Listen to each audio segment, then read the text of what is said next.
What's up, everybody, and welcome back to another AGX read and review here. This time we're going to go over The Amazing Spider-Man, issue number 33, Legacy number 927, and let me tell you, guys, we are in for a great one this time around. So without further ado, if you guys don't know what this series is about, I basically go through and give a quick read through and a good synopsis on the latest book. From there, you get to decide, hey, if maybe I want to continue reading this book, maybe I want to pick this book up at the store, whatever it may be. I do this for a few different series, and I also do this for events, and then I kind of give summaries about the events. So if there's any current reading stuff that you guys are into, definitely check out my channel and do me a quick favor, and please like and subscribe below. So without further ado, let's jump into this video. So where we last left off is Peter getting stabbed by Craven with this goblin spear, which is basically was supposed to be for Norman to turn him back into the old ways of the Green Goblin.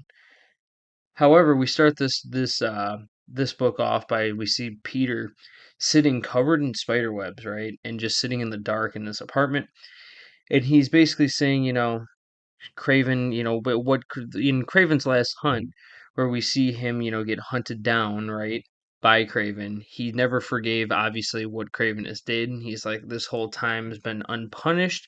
He says no more of that and kills a spider that's crawling basically on him. Meanwhile, we see that, Norman goes to try to check on Peter after the stabbing because he knows something's up. And he's kind of having this inner turmoil of like, Peter's fine, but you saw what happened to him, but his face looked like it. It was a mirror, right? Like basically Peter turning into the Green Goblin or just turning evil in general. But also, I wanted to add that Peter did put on the black suit, right? So that's kind of indicating of where he's at in his mind.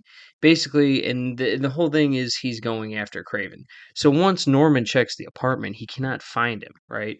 He's escaped. Next, we cut over to Craven, basically looking through his arsenal, saying, basically in Craven's having his own. There's a lot of self dialogue in this book, and in this one in particular, Craven's going over the fact of like, hey, I'm not the hunter in this ideal world right now.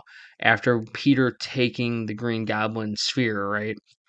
The spear basically made him into what is now the hunt did, right? So Craven's got to kind of have this inner battle with himself, saying, "Hey, I can't think like a hunter because Peter's after me," right? And then as he's choosing his arsenal, getting ready for Peter, we see with one of the coolest shots I think of the book, him in the black suit crawling over like the rhino on the wall, looking at Craven and about to inject him, right? So he injects him with this formula, and basically it kind of slips him into this comatose state. But before he gets into this comatose state, he's like running through the forest, and Peter's just kind of toying with him, right? Kind of making him feel what he felt like in Craven's last hunt. So next we cut to Peter holding down Craven, saying, for I can't, for walking around like you didn't bury me alive. Craven says, I'm not my father, and Peter's like close enough, right? So as Peter drags Craven into what I would be best described as like the sewer, right? Because he kind of corners him into the sewer, so he drops down, and in this sewer, this is where it gets pretty crazy.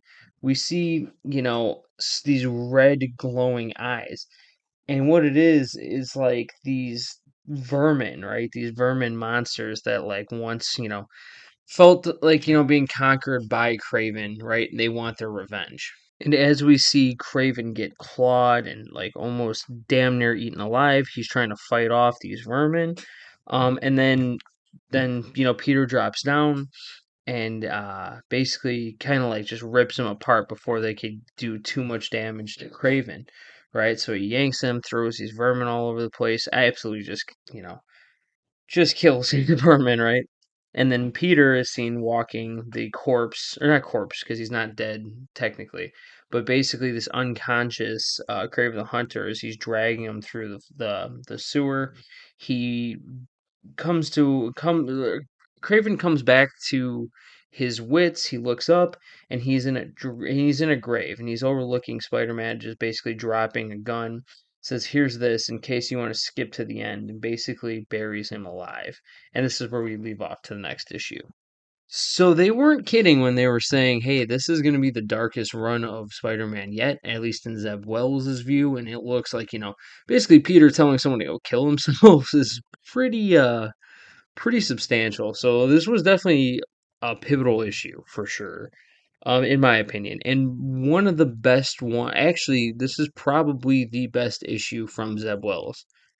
I mean, at least since I started covering him on the channel, since months ago. This is definitely the best book by far, and I am geared up for actually tomorrow it comes out. I'm late with all my videos. So I'm kind of catching up after being sick. So thank you guys for, rocking with me. But what do you guys think? Do you really think that how long is this going to last? I think this story is definitely something that the series 1000% needed.